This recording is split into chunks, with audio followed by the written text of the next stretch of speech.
تو انشاءاللہ العزیز ہم نے جو اپنا ٹارگٹ رکھا کہ ہمیں پہلے سے بہتر بننا ہے، پہلے سے اچھا بننا ہے، ہمیں نیکیوں میں آگے جانا ہے، تو پھر اس میں آپ دیکھیے کہ ہمیں عبادات میں بھی اچھا بننا ہے. مثلا روزہ ہے تو سوچا سمجھا روزہ ہو، اللہ کی خاطر ہو. نماز ہے تو اس میں آپ دیکھیے کہ گول کیا رکھنا ہے کہ مجھے پہلے سے بہتر نماز پڑھنی، خشوع و خضوع کے اعتبار سے، یا اس کا معنی سمجھتے ہوئے پڑھنا ہے. اندر سے مزید اچھا کیسے بننا ہے، اپنے دل میں اللہ کی اور محبت لانی ہے، اللہ تعالیٰ کے اوپر توکل کو بڑھانا ہے، یقین کو بڑھانا ہے، اعتماد کو بڑھانا ہے، اللہ کے خوف اور خشیت کو بڑھانا ہے. اور سب سے بڑھ کر یہ ہے کہ روزہ جو ہے وہ صبر اور ضبط نفس اور برداشت. تو اندر کیا لانا ہے، اندر میں آپ اسٹرانگ کیسے ہونا ہے، اپنے لیے ایک لفظ چن لیجیے اور وہ یہ ہے برداشت.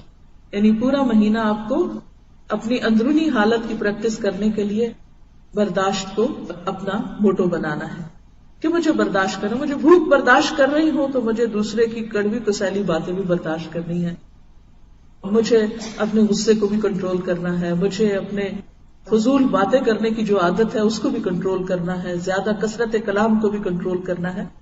تو یہ جو سیلف کنٹرول ہے یہ ہوگا تو آپ بہتر انسان بن سکیں گے. اور جیسے بہترین ڈرائیونگ اس شخص کی ہوتی ہے کہ جس کو گاڑی پر بہترین کنٹرول ہوتا ہے اور وہ ایک الرٹ اور کانشیس انسان ہوتا ہے، بالکل اسی طرح بہترین روزہ تبھی ہو سکتا ہے جب آپ کانشیسلی روزہ رکھیں اور آپ کو سیلف کنٹرول بھی نصیب ہو.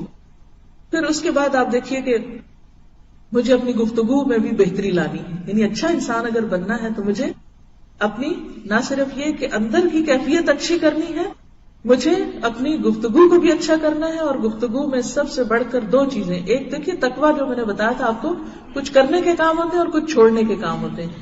تو گفتگو میں اچھی اچھی باتیں جہاں کرنی ہے وہاں، دوسری طرف جھوٹ سے بچنا ہے اور لغو گفتگو سے بچنا ہے، کیونکہ قد افلح المؤمنون الذین هم فی صلاتهم خاشعون والذین هم عن اللغو معرضون. یقیناً کامیاب ہو گئے وہ لوگ جو اپنی نمازوں میں خشوع اختیار کرتے ہیں اور جو لغو سے پرہیز کرتے ہیں. لغو بےہودہ، بیکار، فضول، لا یعنی، بے مقصد ایسی گفتگو سے پرہیز کرنا ہے، غیر ضروری طویل گفتگو سے پرہیز کرنا ہے، مناسب الفاظ استعمال کرنے ہیں. اور انشاءاللہ جب آپ نیت کر لیں گے نا اور آپ ارادہ کر لیں گے تو اللہ تعالیٰ آپ کو توفیق بھی دے گا. آپ کو معلوم ہے کہ پچھلی قوموں میں چپ کا روزہ بھی ہوتا تھا، ان کو صرف کھانے سے نہیں روکا جاتا تھا بلکہ ان کو بولنے سے بھی روکا جاتا تھا. یہ اللہ کا بڑا احسان ہے کہ ہم سے وہ چپ کا روزہ تو اٹھا لیا گیا اور صرف باقی روزہ رہ گیا. لیکن بالکل چپ نہیں ہمیں ہونا، مگر یہ ہے کہ ہم اپنی کثرت کلام کو ایک لمٹ کے اندر ضرور لائیں. اب دیکھیے نا، ہر چیز کی ایک لمٹ ہوتی ہے. اگر آپ کی زبان غیر ضروری باتوں میں زیادہ استعمال ہوئی، آپ کے دماغ بھی لگ رہا ہے، آپ کی انرجی بھی لگ رہی ہے، تو وقت کہاں بچے گا کہ آپ پھر تلاوت کر سکے؟ وقت کہاں بچے گا کہ آپ پھر کوئی ذکر اور بہترین کام بھی کر سکے؟ تو اس کے لیے بے حد ضروری ہے کہ آپ کے اندر ایک سنجیدگی بھی ہو. اس کے بعد یہ ہے کہ بہتر انسان بننے کے لیے آپ کا جو عمل ہے یا آپ کے جو جسم کے اعضاء ہیں ان سے بہتر کام لینا، خواہ وہ اللہ کی عبادت میں ہو، نماز وغیرہ میں، خواہ وہ بندوں کی خدمت میں ہو.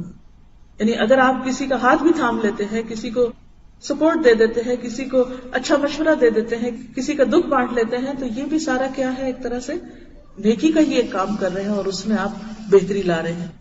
سیلف کنٹرول کی چونکہ ایک مشق ہے تو اپنی اس بات کی بھی کوئی پلاننگ کر لیں کہ میں نے رمضان میں مثلا جھوٹ سے بالکل پرہیز کرنا ہے، اور پھر رمضان کے بعد بھی میں آئندہ زندگی میں اب اس سے توبہ کرتی ہوں، کیونکہ قیامت کے دن سچے لوگوں کو ان کی سچائی فائدہ دے گی.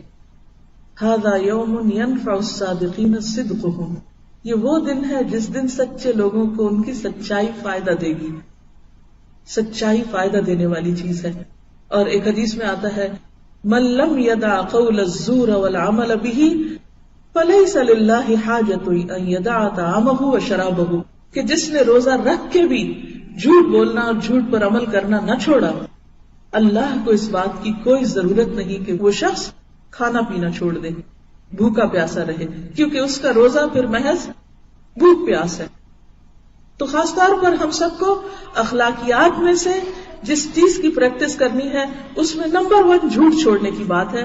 تو ہم سب اگر اپنے ساتھ عہد کریں کہ اس رمضان میں کانشیسلی، اور اس میں آپ دیکھیے کہ بعض اوقات ہم بڑے بڑے جھوٹ نہیں بولتے مگر چھوٹی چھوٹی باتوں میں پرواہ نہیں کرتے. مثلاً جھوٹ کی کون سی قسمیں ہیں جن سے عام طور پر ہم نہیں بچتے؟ مذاق میں جھوٹ. اچھے بھلے سمجھدار لوگ بعض اوقات مذاق میں جھوٹ بولتے ہیں، حالانکہ اس شخص کے لیے ہلاکت بتائی گئی جو مذاق میں جھوٹ بولے، یعنی پسندیدہ نہیں ہے.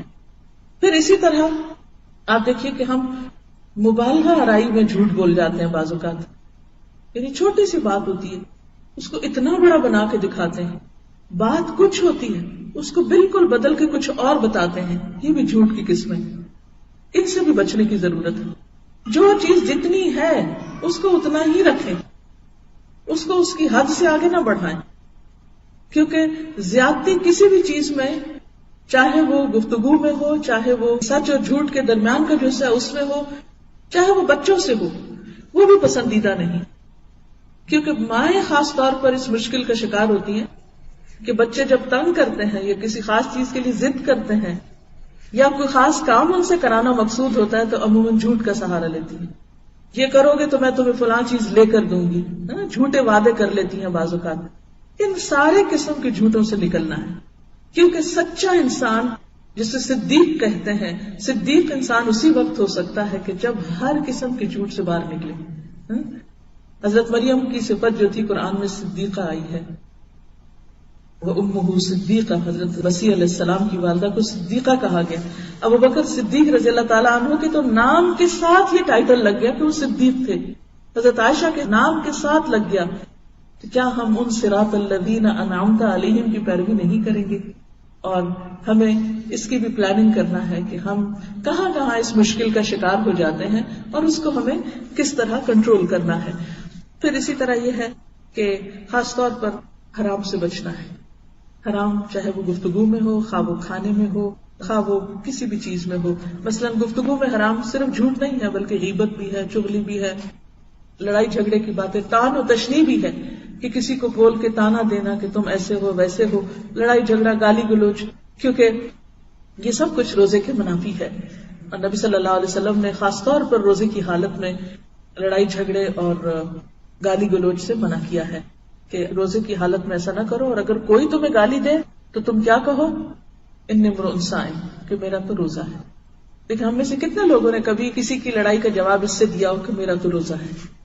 آپ اتنا جملہ بولے تو صحیح سب لڑائی ختم ہو جائے گی کہ میرا تو روزہ ہے، میں تو جواب نہیں دے سکتا. کیونکہ مومن تو ساری زندگی روزے سے ہوتا ہے. اگر پوچھے تو رمضان کا مہینہ تو صرف یاد دہانی کرانے کے لیے آتا ہے، ورنہ اگر حقیقت میں دیکھا جائے تو مومن کا روزہ تو ساری زندگی کا روزہ ہے، مرتے دم تک کا روزہ ہے. اسے حرام چیزوں سے بچنا ہے، چاہے وہ گفتگو میں ہو، چاہے کھانے پینے میں ہو، چاہے کسی بھی اور طرح کی غلط چیزیں ہوں. تو ان سب چیزوں کو ہمیں اپنے سامنے رکھ کے پلاننگ کر کے اور اوقات کو مقرر کر کے ہمیں کرنا ہے، کیونکہ اوقات مقرر کرنا جو ہے وہ بے حد ضروری ہے. اگر وقت مقرر نہ کیا تو بھی کام نہیں ہو سکتے.